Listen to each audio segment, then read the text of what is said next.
Where does consciousness come from? Two neuroscience theories go head-to-head. Pipe Scientific American. Where in the brain does consciousness originate? Theories abound, but neuroscientists still haven't coalesced around one explanation, largely because it's such a hard question to probe with the scientific method. Unlike other phenomena studied by science, consciousness cannot be observed externally. I observe your behavior. I observe your brain, if I do an intracranial EEG electroencephalography study. But I don't ever observe your experience, says Robert Keiser, a postdoctoral researcher studying consciousness at the University of Sussex in England. Scientists have landed on two leading theories to explain how consciousness emerges: integrated information theory, RIT, and global neural workspace theory, or GNWT. These frameworks couldn't be more different.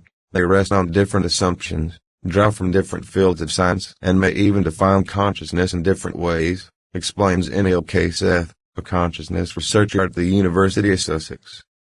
To compare them directly, researchers organized a group of 12 laboratories called the Originate Consortium to test the theories' predictions against each other in a large brain imaging study.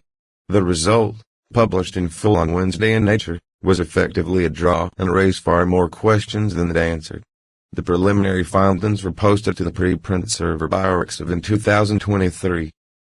And only a few months later, a group of scholars publicly called it pseudoscience and attempted to excise it from the field. As the dust settles, leading consciousness researchers say that the Originate results point to a way forward for understanding how consciousness arises, no matter what theory eventually comes out on top. We all are very good at constructing castles in the sky with abstract ideas, says Keiser, who was not involved in the new study. But with data, you make those more grounded. What are the two consciousness theories? The contenders in this face-off are, in some ways, direct inverses of each other. The two theories are very different creatures, says Christoph Koch, a cognitive scientist at the Allen Institute in Seattle and a co-author of the Originate results. Global neural workspace theory takes what psychologists have learned about the brain and cognition to suggest that consciousness is a sort of stage. When a particular stimulus enters our conscious awareness, such as an annoying buzzing sound or a bright color, it gets thrust onto the stage and spotlighted. Curated by our editors. Smriti Malapati in Nature magazine. Aaron Scherger, Adina Rauskis and Nuri Mallas. Philip Goff. Jess Thompson. Integrated information theory, Koch's preferred framework, instead starts by defining what consciousness is more abstractly and then imagines what properties a system would need to have in order to experience it. Consciousness, it argues, arises from processing information. The more conscious a system can be, roughly speaking. While these explanations are both quite abstract, the theories can be used to make testable predictions about what happens in the brain when someone consciously perceives something. For example, GNWT says frontal regions of the brain such as the prefrontal cortex turn the spotlight on information when one first becomes conscious of it, a phenomenon called ignition that should be detectable in an imaging study when an individual has a conscious experience. And it says the conscious experience would emerge more toward the back of the brain, where nearby networks of neurons are more closely connected, Koch explains. The Originate Consortium project, which began in 2018, set out to pit the predictions against each other in multiple labs run by theory-neutral teams. These were people that did not have skin in the game, explains Keiser. They used 3 different brain imaging techniques to observe the brains of 256 participants, a very large sample size for a neuroscience study, while those participants completed the same visual tasks, which involved rotating faces and letters. These types of tasks require conscious experience. The results challenge both theories, because neither's predictions were fully borne out by the data. For instance, GNWT predicted that electrodes in the prefrontal cortex would detect a signal when a stimulus disappeared and was removed from the mental state of consciousness, but that was largely absent in the findings. The fact that you didn't see that is something that I think is a significant challenge, says Seth, who wasn't involved in the new study.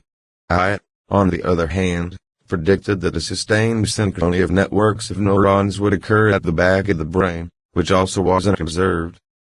The researchers expected that the findings would be nuanced. It was always understood that a single experiment wasn't going to refute a specific theory, Seth says. That's extremely rare in science, where knowledge builds incrementally. You're probably not going to change the minds of the proponents of each theory, but it's more allowing the community as a whole to sort of alter their consensus about what's going on. Will scientists ever find the source of consciousness? The results were first presented at a conference in June 2023. Koch and philosopher David Chalmers used the inconclusiveness of the findings to settle a long-running bet. In 1998, Koch bet Chalmers that neuroscientists could determine how consciousness arises in the brain within the next 25 years. Koch graciously conceded his loss at the 2023 conference. Sign up for our daily newsletter. Email address. By giving us your email, you are agreeing to receive the Today in Science newsletter and to our terms of use and privacy policy. Sign up. Thank you for signing up. Check out our other newsletters. In September of that year, an open letter that called Einstein's status into question first circulated online. The letter publicly raised the label of pseudoscience, saying that Einstein was unscientific because its core tenets were not falsifiable, meaning they couldn't be disproven with current technology. More than 100 authors ultimately signed on. Indeed, critics have linked Einstein with panpsychism, the philosophy that consciousness perfuses everything, even non-living entities.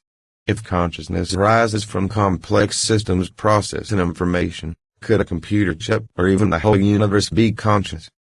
The attempted scientific excommunication, to quote Seth, was ultimately hashed out in the pages of Nature Neuroscience last month.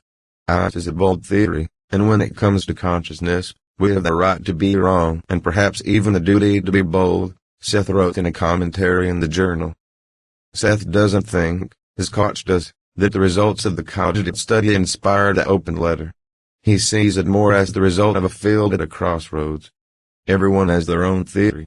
And that's not a great state of affairs. So I think there is this feeling that, indeed, the theories need to become a bit more precise. What's next?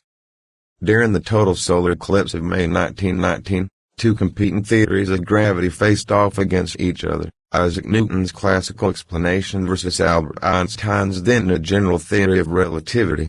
Scientists aimed their telescopes at the eclipsed sun to test Einstein's prediction that our home star's gravity would bend the light of distant stars. It did, vindicating Einstein.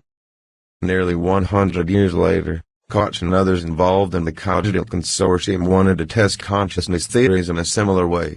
This kind of adversarial collaboration, as it's called, can be productive and instructive because it requires both camps to meet and test predictions on neutral ground, with carefully controlled and reproducible findings. Other adversarial studies on consciousness are ongoing. Seth, for example, is on the steering committee of another adversarial collaboration between I and two other theories of consciousness. This type of research will encourage a new way of doing studies, which is to design experiments that have the best chance of distinguishing between theories rather than finding evidence for or against one specific theory, Seth says. For a field with such a lofty goal as explaining the phenomenon of consciousness, it's often easy to get lost in the existential fog, Seth notes. But even if we don't have an adequate theory, we are making progress in really important, practical applications, such as understanding consciousness in cases of brain damage and coma or during general anesthesia. There are people that are taken away from life support intervention because they're deemed as not being there, Kieser says. The stakes are too high to not tackle the problem head-on.